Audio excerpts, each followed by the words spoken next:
अनुभवों के तरीकों के बारे में जो मैंने महसूस किया है वो बताना चाह रहा हूँ। स्वप्न अनुभव तो सबको होते हैं। स्वप्न और स्वप्न अनुभव, स्वप्न और स्वप्न अनुभव में अंतर ये है, चेतना से जो देखा गया हो, महसूस किया गया हो वो स्वप्न अनुभव है, और जो मन के द्वारा देखा गया हो, अनुभव किया गया हो, वो स्वप्न है। स्वप्न और स्वप्न अनुभव का अंतर यह है कि स्वप्न में मन मिक्सिंग कर देता है।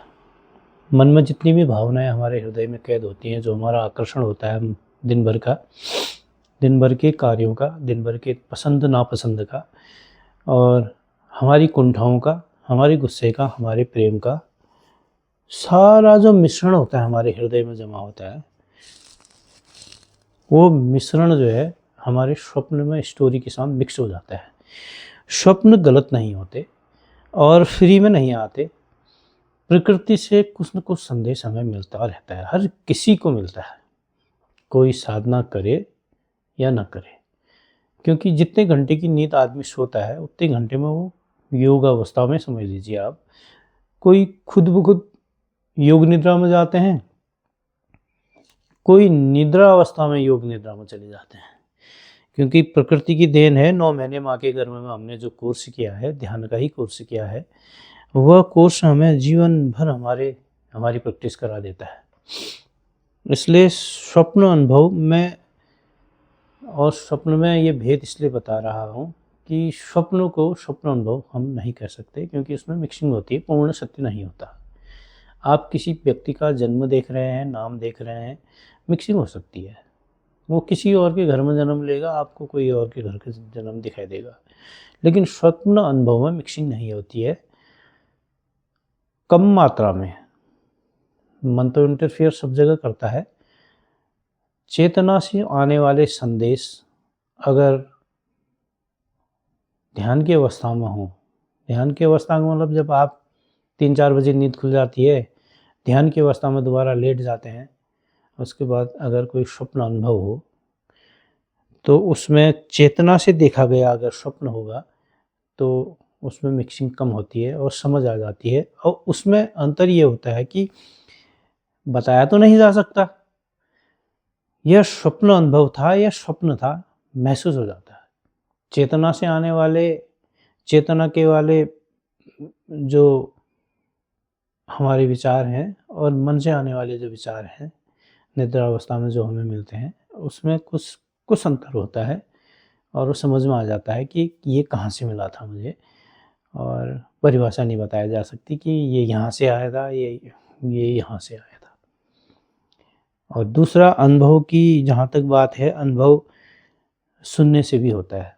अनुभव में कुछ कानों से भी, मेरे को तो 1-2 बार हुआ है, 2 बार हुआ है, कानों से स्पष्ट आवाज़ सुनाई दी।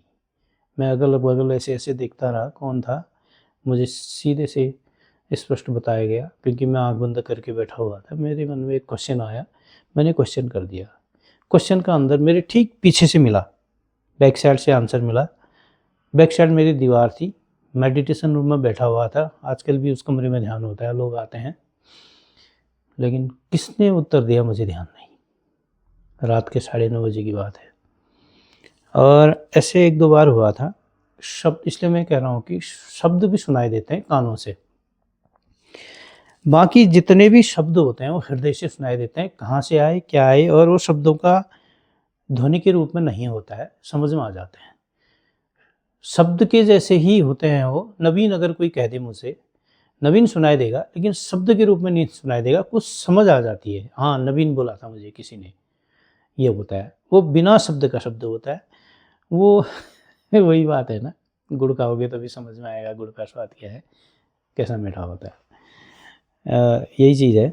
और दूसरा, कुछ स्मृति में एक हमारी छाप निकलती है, चित्र के रूप में, एक आकार के रूप में छाप निकलती है, तो वो स्पष्ट दिखती है।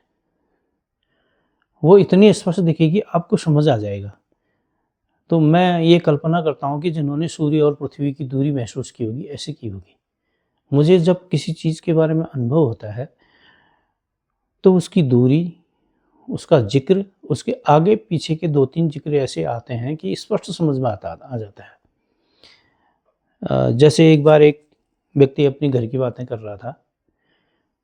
नेपाल का लड़का था वो। मैं इतने दिन में घर रहा और इतने दिन मैंने घर का ही काम किया। हुजूर वहाँ मुझे एक काम मिला, ऐसा मिला। नहीं, मैंने कहा नहीं, तूने घर का काम नहीं किया। तू अपने मकान का काम कर रहा था। तेरा मकान 4 खेत मंदिर से ऊपर है। ये मुझे तुरंत आभास हुआ और मैंने उससे कहा, उसने कहा, अब गुरु आपको कैसे पता है? आप तो नेपाल गए नहीं हो। मैंने कहा ऐसे मजाक में कह दी मैंने। ये अनुभव होते हैं। अनुभव में शब्द, चित्र और वो इस टाइप का होता है। वो चित्र आँखों से नहीं दिखता, कहीं और से दिखता है। वो शब्द कानों से सुनाई नहीं देते, कहीं और से सुनाई देते हैं। इसलिए मैं कह रहा हूँ कि अनुभव 3-4 प्रकार के होते हैं। शब्द के रूप में होंगे, चित्र के रूप में होंगे और समझ आने वाले होंगे। आपसे कोई कुछ नहीं कहेगा, लेकिन आपको समझ में आ जाएगा ये बात ऐसी है। एक अनुभव ऐसा भी है और एक ऐसा है जो अधिकतर लोग विश्वास नहीं करते, शब्द भी सुनाई देते हैं। वो शब्द जो मैं अभी आपसे कह रहा हूँ, आप सुन रहे हैं। इससे ज़्यादा प्रभु जाने। मैं इससे ज़्यादा नहीं समझ पाया। Thank you.